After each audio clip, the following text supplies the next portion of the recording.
Malawak ang rally ng mga OFW sa South Korea. Dinagsa ng mga Duterte supporters. Panibagong pagtitipon inihahanda na para sa Abril 13, 2025.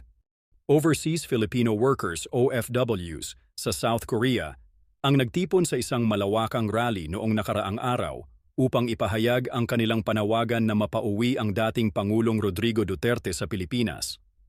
Ang naturang kilos protesta ay dinagsa ng mga masugid na taga-suporta ni Duterte na nagpakita ng kanilang matibay na paninindigan sa pamamagitan ng mga placard, tarpaulin at pagsigaw ng mga islogan na nagpapahayag ng kanilang suporta sa dating Pangulo.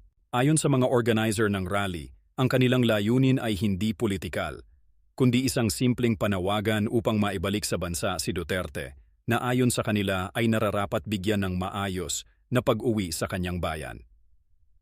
Bagamat may ilang nagsasabing may bahid politika ang pagtitipon, iginiit ng mga kalahok na ang kanilang pagkilos ay isang pagpapahayag lamang ng kanilang malasakit sa dating lider ng bansa. Dahil sa lawak ng naturang rally, nagpatupad ng masusing seguridad ang South Korean Police upang matiyak ang kaayusan ng pagtitipon.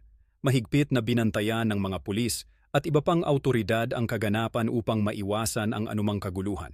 Sa kabila ng dami ng dumalo, naging mapayapa at maayos ang rally na nagpatunay sa disiplina ng mga OFW sa South Korea. Bukod sa mga OFW, may ilang dayuhan ding nakisaksi sa pagtitipon at nagpahayag ng suporta sa advokasya ng mga Pilipino.